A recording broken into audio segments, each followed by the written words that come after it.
आता आपण features, nature, characteristics of रिसर्चचे पॉईंट्स बघूया. पहिला पॉईंट आहे बघा, develop principles. Research is always scientific in its approach. Scientific approach आहे हा. It tries to unfold the facts not known to us through observation and experimentation. जी वस्तुस्थिती आहे त्यामध्ये निरीक्षण करावं लागतं, त्याचं प्रात्यक्षिक करावं लागतं.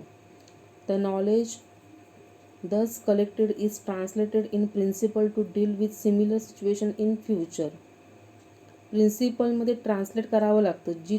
जे तुम्ही नॉलेज कलेक्ट केलेलं आहे त्याचा भविष्यकाळात देखील उपयोग झाला पाहिजे. Such principle helps both organisation and individuals to effectively and efficiently deal with situation. हे जे प्रिन्सिपल जे तुम्ही एखादा रिसर्च करताना फॉलो करणार ते दोघांनाही लाभदायक आहे, व्यवसाय संघटनेला आणि एका व्यक्तीला. To efficiently and effectively and efficiently deal with situation. चांगल्या पद्धतीची सिच्युएशन पुढे निर्माण व्हावी याकरता. डेव्हलप प्रिन्सिपल हे पहिलं फीचर्स आहे. देन नेक्स्ट फीचर आहे बघा, use scientific method. Good research is based on sound reasoning. रिझनिंगला बौद्धिक क्षमता चेक करणं असं म्हणतात, बुद्धिमत्ता चेक करणं. Scientific methods enable us to solve business, social, economics and political problems. Often scientific method is described as puzzle solving activities. Puzzle solving activities म्हणजेच काय, तुम्ही पझल सॉल्व करतात ना ते रिझनिंगशी रिलेटेड असतं. रिझनिंग म्हणजेच काय, बँकांच्या एक्झाम देताना रिझनिंग हे असतंच. म्हणजे बौद्धिक क्षमता तुमची कितपर्यंत आहे ती चेक केली जाते. पझल्स म्हणजे मला माहिती असणार, टेबल्स असतात ते सॉल्व करावे लागतात, शब्दकोडे मला ऐकून माहिती असणार, ते पझल सॉल्विंग ॲक्टिव्हिटी आहे थोडक्यात. For the researcher, puzzles are solvable problems that are resolved through reasoning process. Scientific method assess the validity of conclusion about observation events. जे तुमचं सायंटिफिक मेथड यूज करून ॲक्सेस करून ऑब्झर्वेशन केलं जातं, निरीक्षण केलं जातं आणि कन्क्लुजन ड्रॉ केलं जातं. ओके. थर्ड पॉईंट आहे बघा, maintain ऑब्जेक्टिव्हिटी. The ability of the respondent is to often destroyed by question whose content is besides by what is include or exclude. The question may mention only the positive or negative aspect of topic or make unwanted assumption about the respondent's position.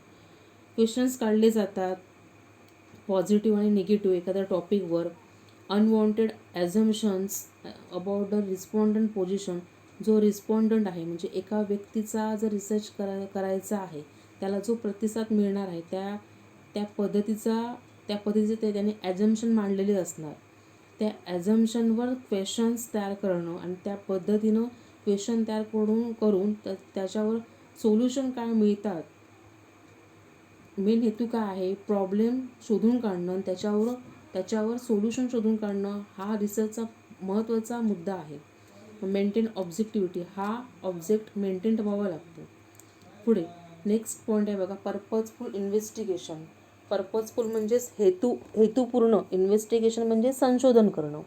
Research is not confined to collect of data.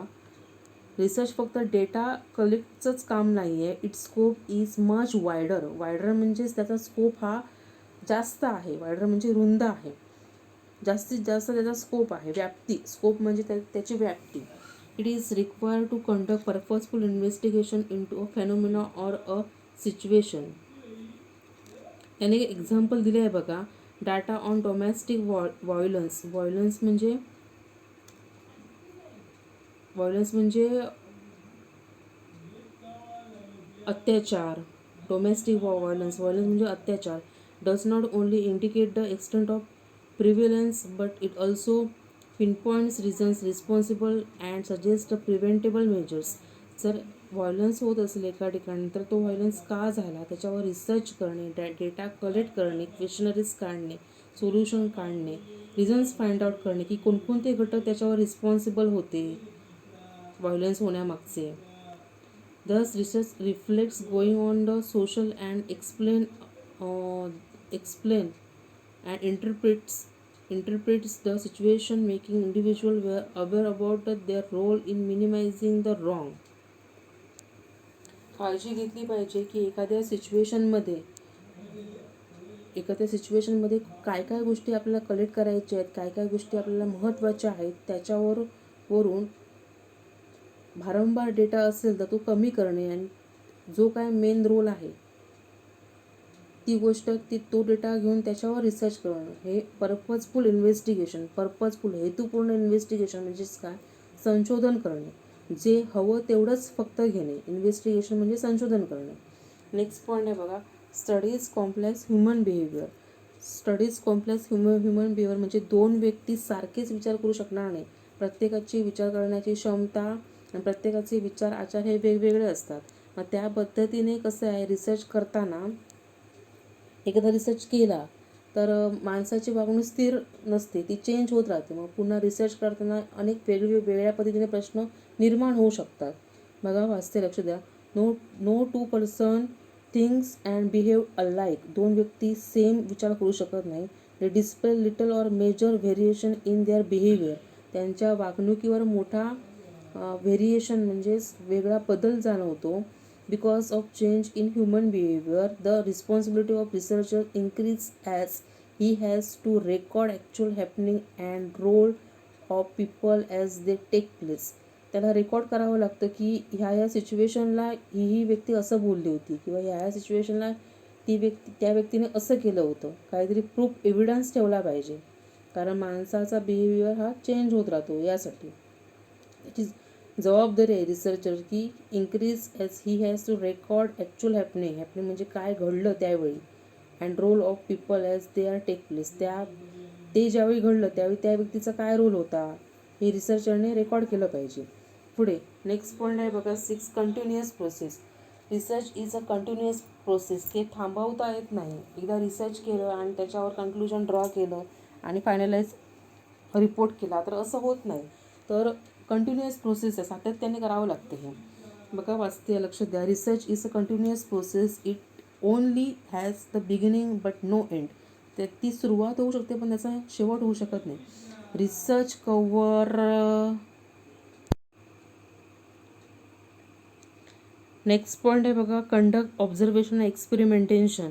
Research take its origin through observation of events, issues, phenomena and happenings. Observation म्हणजे निरीक्षण करणं आणि experimentation म्हणजे प्रात्यक्षिक करणं, practical करणं. As certain aspect of this observation requires more information, research is undertaken. जर तुमची निरीक्षण क्षमता जास्त असेल तर तुम्हाला जास्त माहिती मिळू शकेल. वन्स इन्फॉर्मेशन इज कलेक्टेड, ज्यावेळी तुम्ही माहिती गोळा करणार, it put in to test the establish its validity and reliability. जर तुम्हाला महत्त्वाची माहिती अशी चांगल्या पद्धतीची इम्पॉर्टंट इन्फॉर्मेशन मिळाली तर त्याची व्हॅलिडिटी आणि रिलायबिलिटी म्हणजेच काय, ती माहिती इन फ्युचर त्याचा उपयोग होऊ शकतो. आणि ती रिलायबिलिटी म्हणजे माहिती ही महत्त्वपूर्ण असू शकते. रिलायबिलिटी म्हणजे त्यामध्ये सत्यता असू शकते त्या माहितीमध्ये. पुढे नेक्स्ट पॉईंट आहे बघा, 8वा, change in environment. Change in environment म्हणजेच काय, तर समजा the style of research has also undergone changes. Style म्हणजे एन्व्हायरमेंट चेंज होत राहतं, म्हणजे स्टाईल ही तीच राहत नाही, वेगवेगळी स्टाईल माहिती मिळवण्याची बदलत जाते. आता नवीन स्टाईल म्हणायला गेली तर ऑनलाईन मीटिंग घेतल्या जातात, online face to face online questionnaires काढल्या जातात, फेस टू फेस इंटरॅक्शन होतं. बघा एक्सप्लेनेशन वाचते, लक्ष द्या. Earlier face to face interview was consider the best way of collecting information. Face to face interview घेतला तर आपल्याला समोरच्या व्यक्ती काय बोलतो आहे ती लगेच माहिती मिळू शकते. But now online interviews are fast becoming popular. Online interviews जे आहेत ते पॉप्युलर होत चाललेले आहेत. Research has to adopt itself to the changing items. Research has to adopt itself to changing items. त्या पद्धतीने रिसर्च चेंज करता येऊ शकतो. 9वा पॉईंट आहे बघा, 9 point, इन्शुअर्स practical use. Research providing only theoretical information is only half of the exercise.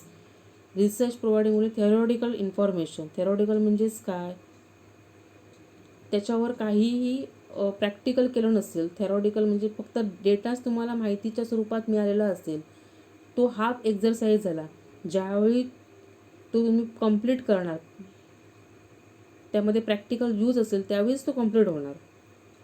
Research providing only theoretical information is only half of the exercise. ही half exercise आहे.